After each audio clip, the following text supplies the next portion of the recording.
Hello दोस्तों, welcome back to YouTube channel. आज का वीडियो बहुत ही खास होने वाला है क्योंकि दोस्त आज की वीडियो में मैं बात करने वाला हूं 14 अप्रैल के बारे में कि 14 अप्रैल का दिन खास क्यों होता है।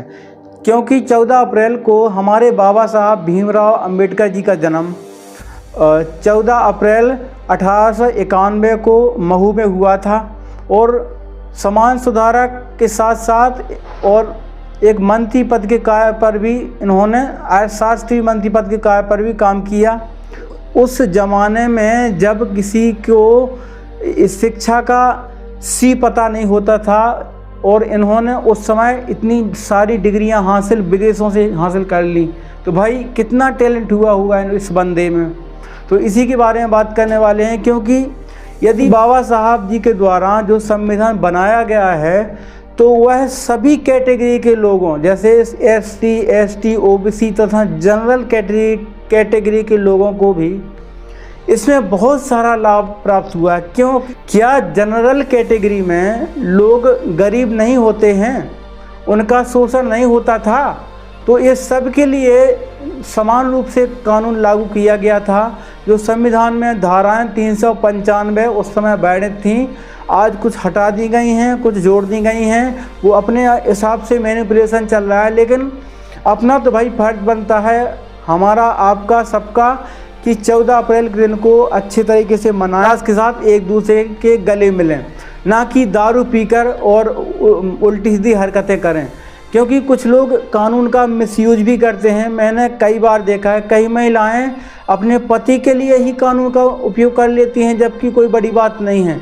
जो मैं ये नहीं कह रहा हूँ कि पति सही है, कुछ पति भी अपनी पत्नियों को प्रताड़ित करते हैं, लेकिन अधिकतर मैंने ऐसा देखा गया है कि पत्नियाँ कुछ गलत काम करती हैं, कुछ ऐसा कदम उठाती हैं और कोई पति कोई रोकता है तो उस पर प्रताड़न का आरोप लगा देती हैं, दहेज प्रथा का आरोप लगा देती हैं। जैसे ज्योति मौर्य है, कई ऐसी महिलाएं हैं जो पुलिस विभाग में गईं, बाद में कोई ऐसे गलत चक्कर की वजह से अपने पति को गलत साबित कर दिया। तो भाई ये मत करो। बाबा जी ने कहा था कि सभी लोगों को शिक्षित होना है, शिक्षित यदि नहीं हो तो आपका कुछ नहीं हो सकता। उन्होंने कहा अच्छा वो शेरनी का दूध है, जो पिएगा वो दहाड़ेगा, ये बाबा साहब ने कहा था। तो इसका मतलब ये है कि जो शिक्षित व्यक्ति अपने जो अधिकार दिए हुए हैं, समानता का अधिकार, स्वतंत्रता का अधिकार, कानून के समक्ष समानता का अधिकार, तो इसका मतलब ये नहीं है कि ये सारे कानून अपने घर में ही लागू करो। ये उसके लिए बनाए गए थे जो व्यक्ति छोटे लोगों का शोषण करते थे। सभी लोगों से एक निवेदन है कि कानून का उपयोग सदुपयुक्त तरीके से करें, वह उपयोग अपने पतियों पर ना आजमाएं, क्योंकि इसी की वजह से आधा जो भारत देश है ना, इसी की वजह से परिवारों में कलेश चल रहा है, इसी कानून की वजह से। जबकि उन्होंने बनाया था कानून अच्छे के लिए, लेकिन उसका बुरा इस्तेमाल मत करो, संविधान को गलत साबित मत करो।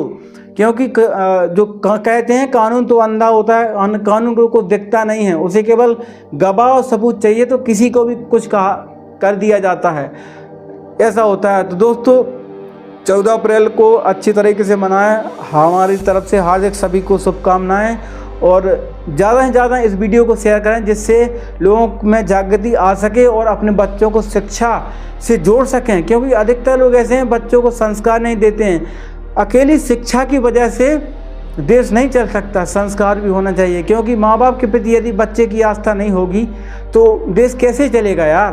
केवल कानून से भी देश नहीं चल सकता है और ना केवल संस्कार से देश चल सकता है। इसलिए दोनों का कॉम्बिनेशन बहुत ज़रूरी है। यदि माँ बाप के प्रति संस्कार बच्चों के हो गए तो वे पढ़ लिख जाएंगे, आगे बढ़ जाएंगे। अधिकतर तो यही देखा जा रहा है आज के ज़माने में कि बच्चे दारू का पौवा लेकर के घूम रहे हैं। इसको हटाना चाहिए। हमें सब पूरे देशवासियों को जो पीते हैं, गुटखा तंबाकू खाते हैं, इनको शपथ लेना चाहिए 14 अप्रैल के दिन के आज से हम गलत काम छोड़ रहे हैं। इनको शपथ लेनी चाहिए। दोस्तों वीडियो पसंद आए तो वीडियो को लाइक करना, चैनल को सब्सक्राइब जरूर कर लेना। मिलते हैं अगले वीडियो में, तब तक के लिए जय हिंद, टेक केयर, वंदे मातरम।